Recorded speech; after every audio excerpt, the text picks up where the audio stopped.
The Zarkonian fleet emerged from hyperspace at the edge of Sol's system, their crystalline ships casting prismatic patterns across the void. High Commander Vexthor stood on the bridge of his flagship, the Dawn Seeker, his luminescent appendages pulsing with anticipation. This was meant to be a routine first contact with yet another primitive species, ones who had barely mastered nuclear fission according to their long-range scans. High Commander, his science officer, Kelra, called out, her voice carrying notes of confusion. These readings, they don't align with our preliminary data. Vexthor glided across the bridge, his hovering form casting shadows on the organic crystal displays. Explain. The humans appear to be using remarkably inefficient fossil fuel technology alongside something our sensors can't quite identify. Keldra's appendages twisted in frustration. It's as if they're deliberately maintaining primitive technology while possessing capabilities far beyond their apparent development stage. As the fleet approached Earth, more anomalies emerged.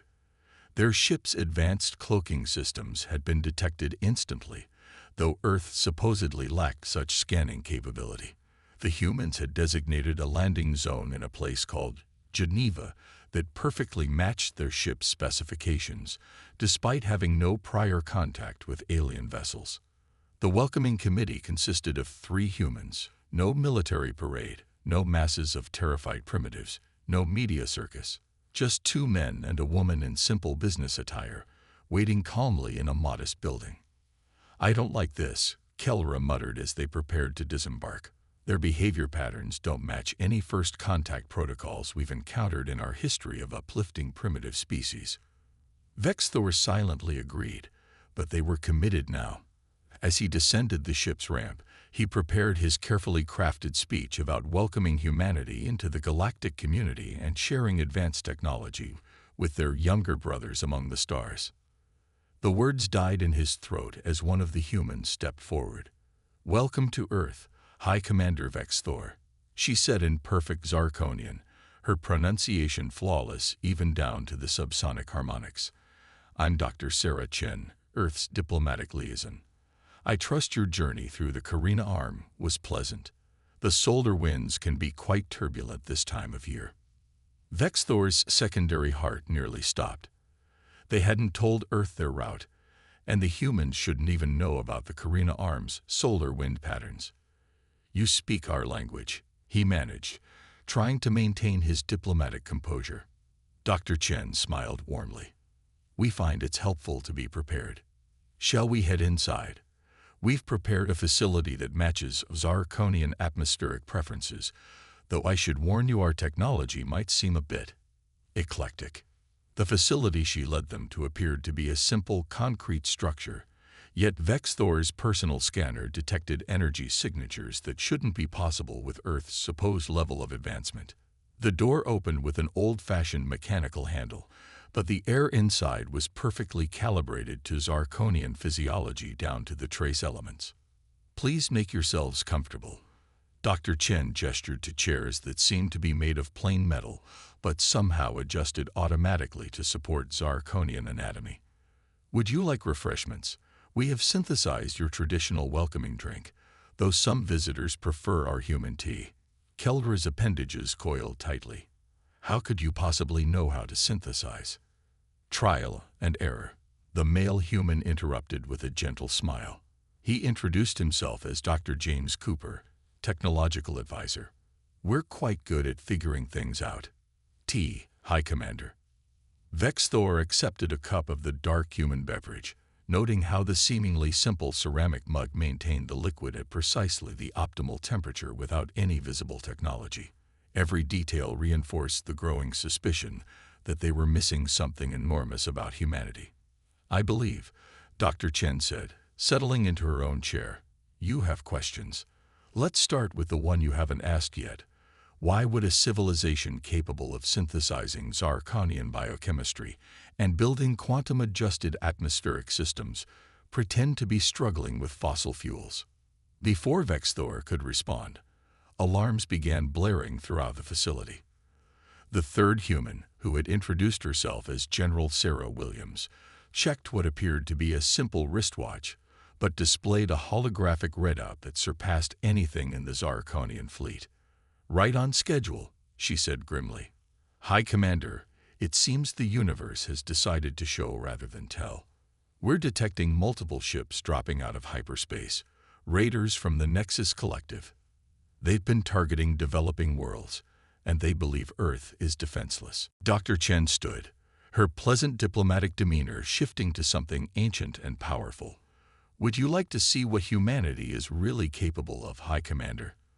We've been protecting younger civilizations from threats like this for longer than your people have been looking at the stars." The simple concrete walls around them transformed, revealing a command center that made his flagship's bridge look like a child's toy. The truth about humanity was about to become very clear, and Vexthor suspected the galaxy would never be the same. The Nexus Collective raiders never knew what hit them. Their ships, bristling with weapons that could level continents, simply stopped. There were no explosions, no dramatic battles, no desperate last stands. They froze in space as if caught in amber, their engines still humming but making no progress. "Localized entropy manipulation field," Dr. Cooper explained casually to the stunned Zarkonian delegation. "Much cleaner than weapons, less paperwork too." His fingers danced across what appeared to be an ancient mechanical keyboard, yet somehow controlled systems beyond Vexthor's comprehension. Through the command center's holographic displays, they watched as the raider ships were gently corralled into a holding pattern around Earth's moon. Vexthor's luminescent appendages had shifted to pure white, a sign of complete astonishment in his species. "You possess technology that can manipulate the fundamental forces of reality," he managed, "yet your cities still burn fossil fuels." "Among other things," General Williams replied, her hands moving across what looked like an antique touchscreen that somehow interfaced with technology centuries beyond anything the Zarkonians had achieved. "The raiders are secured. Dr. Chen, shall we proceed with Phase 2?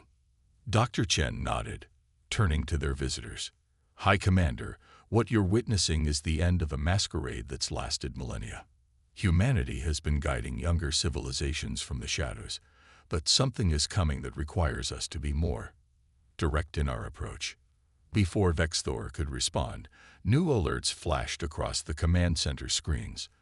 Light years away at the edge of Zarkonian space, an archaeological team had just made a discovery that would shatter the galaxy's understanding of history. "Display the Arcturus feed," Dr. Chen commanded.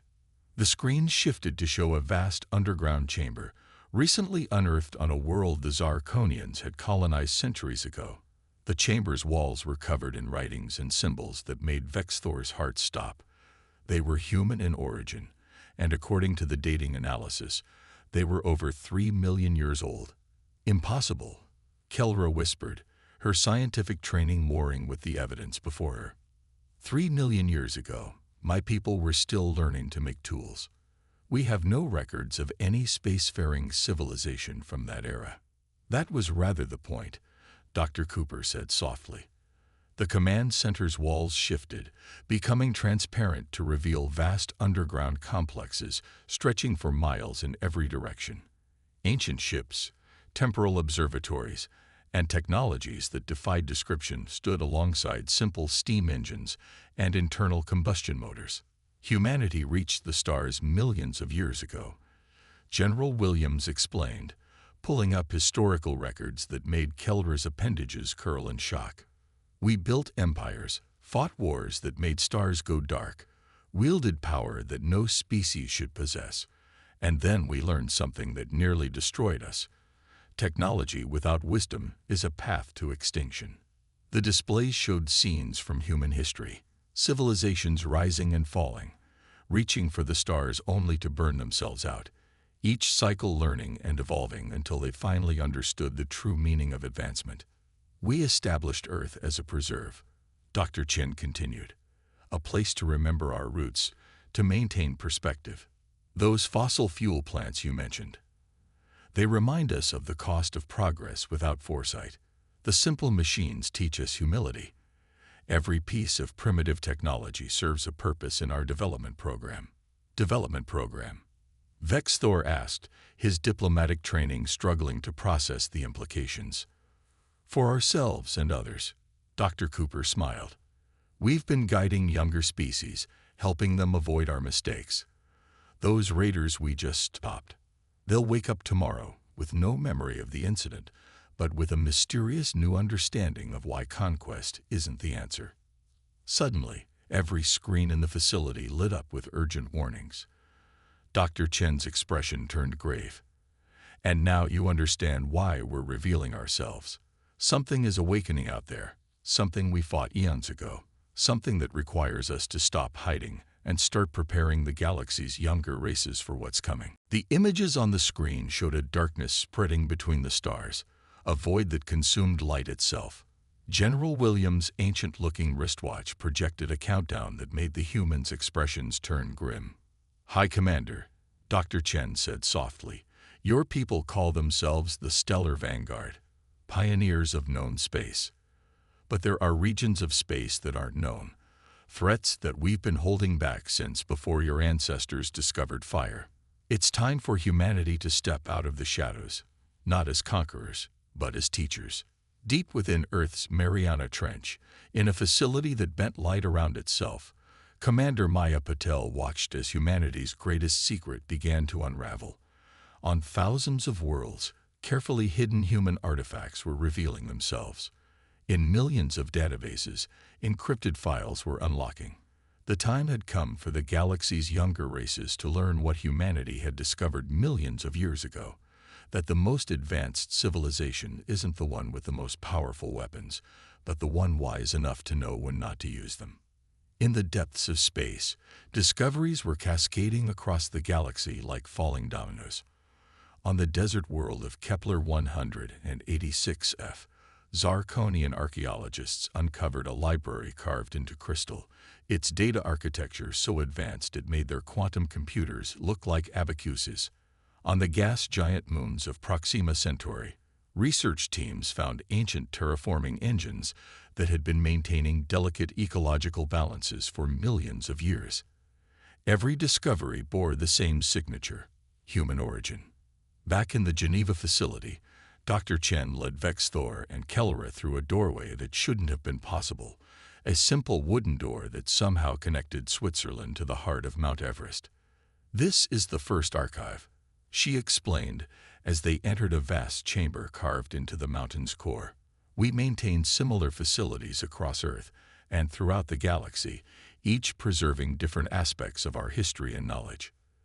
The chamber was a study in contradictions. Quantum computers operated alongside abacuses, digital displays shared space with paper books, and at the center, a simple wooden table held what appeared to be an ordinary cup of water. "Your first lesson," Dr. Cooper said, gesturing to the cup. "Tell us, what do you see?" Kellera waved her analytical appendages over the cup. "It's just water." "No, wait." Her instruments were reporting impossible readings. "This water is perfect, molecularly perfect. Every atom aligned with mathematical precision. That shouldn't be possible." "The simplest things are often the most profound," General Williams remarked. "This cup demonstrates why humanity chose to step back from godlike power. We learned to create perfect water, yes, but in doing so, we almost forgot the beauty of a raindrop."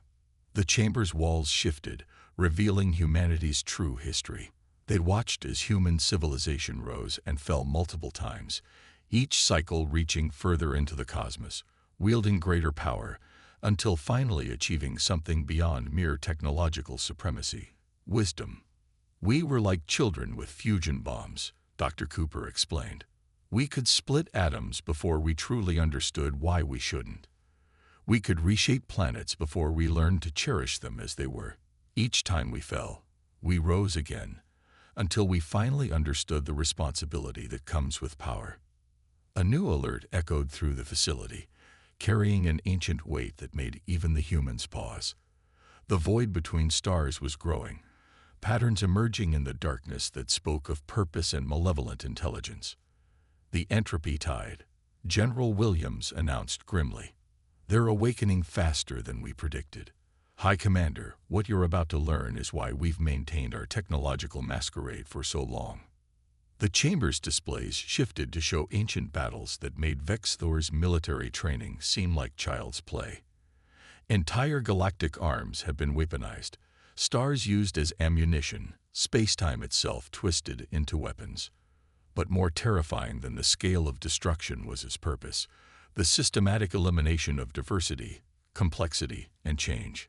The entropy tide isn't just an enemy, Dr. Chen explained, her voice carrying the weight of millions of years of human experience. They're a reflection of what we might have become without our hard-learned wisdom.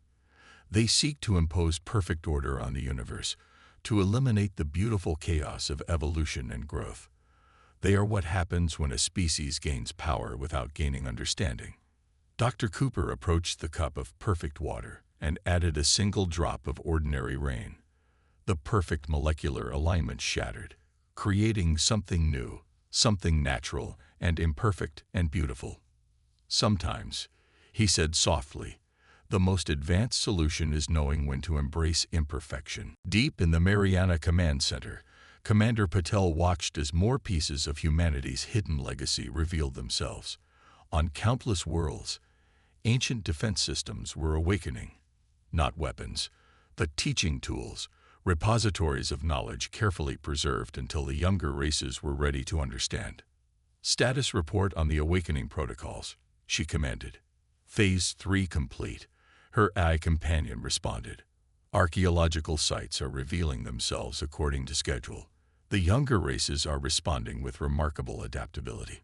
The Zarkonians, in particular, show promising signs of understanding. Patel nodded, watching as another screen showed Dr. Chen leading the Zarkonian delegation deeper into the first archive. The next revelation would be the hardest, the truth about what humanity had sacrificed to become what they were. In the archive, Dr. Chen paused before a sealed door that hummed with power. Beyond this point, she warned, lies the full truth of human history. Are you prepared to understand why we chose to appear weak when we could have ruled? Why we hid our power when we could have dominated? Why we chose to guide rather than govern? Vex Thor's appendages pulsed with a mix of fear and anticipation. We are ready, he said, speaking for his entire species. The door opened, revealing humanity's greatest achievement, not their technological marvels or their mastery over nature, but their victory over their own worst impulses. And as the truth unfolded, the void between stars grew darker, the entropy tide preparing to test whether humanity's students were ready for graduation. The final chamber of the first archive held no advanced technology, no weapons of impossible power, no secrets of the universe. Instead, it contained a simple garden, filled with plants from across Earth's history. At its center stood a tree that Dr. Chen identified as over 4,000 years old. This bristlecone pine, she explained, has lived longer than your civilization, has kept written records, High Commander. It survived countless wars, climate changes, and human folly. Not because it was the strongest or most advanced life form, but because it understood something fundamental about survival. Vex Thor observed the ancient tree, its twisted form speaking of countless adaptations to harsh conditions. Before he could respond, the facility's alerts changed tone, becoming more urgent. The displays showed the entropy tide's advance accelerating, but now he could see what he hadn't before: patterns in the void, purpose in the darkness. They're not just destroying, Kelra whispered, her scientific mind racing ahead. They're perfecting, eliminating variance, reducing everything to its most mathematically efficient form. Exactly, Dr. Cooper confirmed. The entropy tide believes they're bringing order to chaos, perfection to imperfection. They're what happens when a species gains the power to reshape reality without understanding why they shouldn't. General Williams' ancient-looking wristwatch projected a new set of readings. Multiple dimensional incursions detected. They're testing our barriers. The garden's walls became transparent, revealing Earth's true face. What had appeared to be simple cities were actually vast networks of dimensional anchors, maintaining reality's proper flow against forces that sought to simplify it into sterile perfection. What had seemed like primitive power plants were monitoring stations, watching for signs of the tide's return. "You've been protecting us all along," Vex Thor realized. Every seemingly primitive technology was a choice. Dr. Chen completed. "We could have given you antimatter drives, but you needed to understand the value of chemical rockets. We could have shared quantum computing, but you needed to appreciate the elegance of binary systems. Each step of your development was guided not toward power, but toward wisdom." In the Mariana Command Center, Commander Patel watched as the entropy tide launched its first real assault. Not with weapons, but with perfection itself. Across the galaxy, younger races were being offered what seemed like gifts. Technology that would eliminate disease, end scarcity, bring order to chaos. "They're clever," her AI companion noted. "They remember their last defeat. This time they're not trying to destroy civilization, but to tempt it into destroying itself." Patel nodded grimly. "Deploy the Guardian Protocol. It's time to see if our students have learned their lessons." Back in the archive, Dr. Chen led the Zarkonian delegation to a new chamber where representatives from other young species were already gathering. The walls showed scenes from across the galaxy, worlds being offered perfect solutions to all their problems. "This is your test," General Williams announced to the assembled aliens. "Not of your power or your technology, but of your wisdom. The entropy tide offers perfection, but perfection is stagnation. They offer order, but order without chaos is death. They promise to eliminate suffering, but suffering is how we grow." A new alert sounded, and the displays showed a Zarkonian colony world accepting the tide's offer. Buildings began restructuring themselves into mathematically perfect forms. Plants and animals were being optimized into their most efficient forms. Even the planet's orbit was being adjusted to eliminate seasonal variations. "Your people's choice, High Commander," Dr. Cooper said softly. "Will you accept perfection at the cost of growth, order at the cost of freedom, efficiency at the cost of beauty?" Vex Thor watched as his people's world was transformed, everything unique and imperfect being smoothed away into geometric precision. His appendages shifted through colors of grief, anger, and finally, understanding. "No," he declared, his voice carrying the weight of his species' future. "We choose imperfection. We choose growth. We choose life in all its messy, inefficient glory." Dr. Chen smiled. "Then you begin to understand what took us millions of years to learn. The true test of advancement isn't in what you can make perfect, but in what you choose to leave beautifully imperfect." Around the galaxy, other races faced the same choice. Some succumbed to the temptation of perfection, their worlds becoming crystalline monuments to efficiency. But others, remembering humanity's carefully taught lessons, chose a harder path. In orbit above Earth, ancient defense systems awakened, not to destroy the tide, but to preserve diversity, to protect the right of life to be gloriously, chaotically imperfect. Humanity's greatest weapons weren't ships or energy beams, but the wisdom they had spent millions of years seeding throughout the galaxy. The entropy tide's assault faltered, not against superior firepower, but against something they couldn't comprehend. The strength found in embracing imperfection, the power in choosing growth over perfection, the wisdom in knowing when not to use power at all. Commander Patel smiled as the reports came in.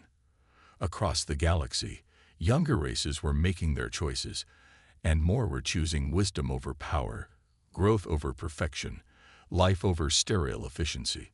Humanity's longest lesson was finally bearing fruit. 1 year after humanity's revelation, the galaxy had changed in ways no one could have predicted. The Zarkonian High Command Chamber, once a monument to military might, now housed a garden similar to the one in humanity's first archive. High Commander Vex Thor stood before his assembled fleet admirals, his luminescent appendages glowing with the soft blue of hard-won wisdom. "Our latest reports from the Carina sector," he announced, "show 3 more worlds have rejected the entropy tide's offer of perfection. not through force of arms, but through understanding what our human teachers have been showing us all along. The chamber's displays showed scenes from across known space, where once there had been an arms race to develop the most powerful weapons, now civilizations competed to develop the most sustainable technologies. The galaxy's younger races had learned that true advancement wasn't about reaching for the stars, but about understanding why you reached for them. In the Mariana Command Center, Commander Patel reviewed the progress with Dr. Chen. "The transformation has been remarkable," Patel observed. "They're not just rejecting the tide's influence, they're developing their own ways to preserve diversity and encourage growth. They're surpassing our expectations," Dr. Chen agreed. "The Zarkonians, in particular, have taken our lessons about balanced progress to heart. They've started dismantling their more destructive technologies not because they have to, but because they understand why they should." The screen showed scenes from across Zarkonian space. Their once militant society had transformed. Military research facilities had been converted into centers for ecological preservation. Their fearsome warships now served as exploration vessels, seeking out and protecting emerging civilizations. "The entropy tide doesn't understand what they've awakened," Dr. Cooper said, joining them at the command center. "They thought revealing our presence would expose the galaxy's vulnerability. Instead, it revealed its greatest strength, the ability to choose imperfection, to embrace change, to value growth over stasis. On thousands of worlds, the signs of this transformation were evident. Species that had once sought to conquer now sought to understand. Civilizations that had raced toward technological supremacy now moved with careful consideration of consequences. The galaxy was learning, growing, evolving, not toward perfection, but toward wisdom." In the first Archives garden, Keldra stood before a group of young Zarkonian scientists, her role transformed from weapons researcher to teacher. "Observe this simple earth flower," she instructed, pointing to a dandelion growing between the carefully maintained paths. "By conventional metrics, it's inefficient. It spreads its seeds widely, knowing most will fail. It grows where it isn't wanted. It's considered a weed by many, yet it has survived millions of years, adapting, evolving, persisting not through perfection, but through resilience. The entropy tide's influence continued to recede, not through defeat in battle, but through the galaxy's growing immunity to their fundamental premise. Where they offered perfect order, the younger races now saw stagnation. Where they promised an end to chaos, their would-be victims recognized the death of growth. Humanity's long masquerade had served its purpose. By appearing primitive, they had taught the galaxy the value of natural development. By hiding their power, they had shown the strength in restraint. By guiding rather than controlling, they had fostered true understanding. In orbit above Earth, the last of the old defensive systems were being transformed. Not dismantled, but reproposed into a network for sharing knowledge, preserving diversity, and protecting the right of all species to develop at their own pace in their own way. "We're detecting a new signal from the void," Commander Patel's AI companion reported. "The tide is retreating. Their consensus has been broken. Some of them are beginning to question their own pursuit of perfection." Dr. Chen smiled. "Then they too can learn. Perhaps in time, they'll understand what we discovered so long ago, that the universe's greatest strength lies not in achieving perfection, but in eternally reaching for something better while celebrating the beauty of imperfection." In the Geneva facility, Vexthor stood with Dr. Chen, watching Earth's sunset.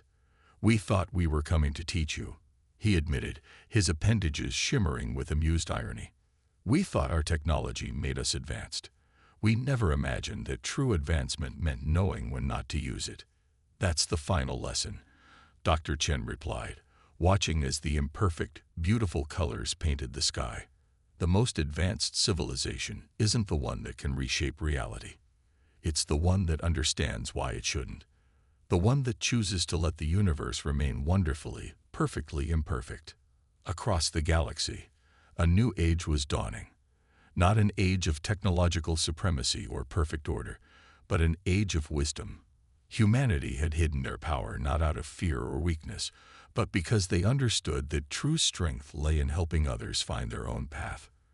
And now, as the galaxy's younger races took their first steps into this new understanding, the stars themselves seemed to shine brighter, celebrating the triumph of wisdom over power, of growth over perfection, of life in all its beautiful, chaotic glory.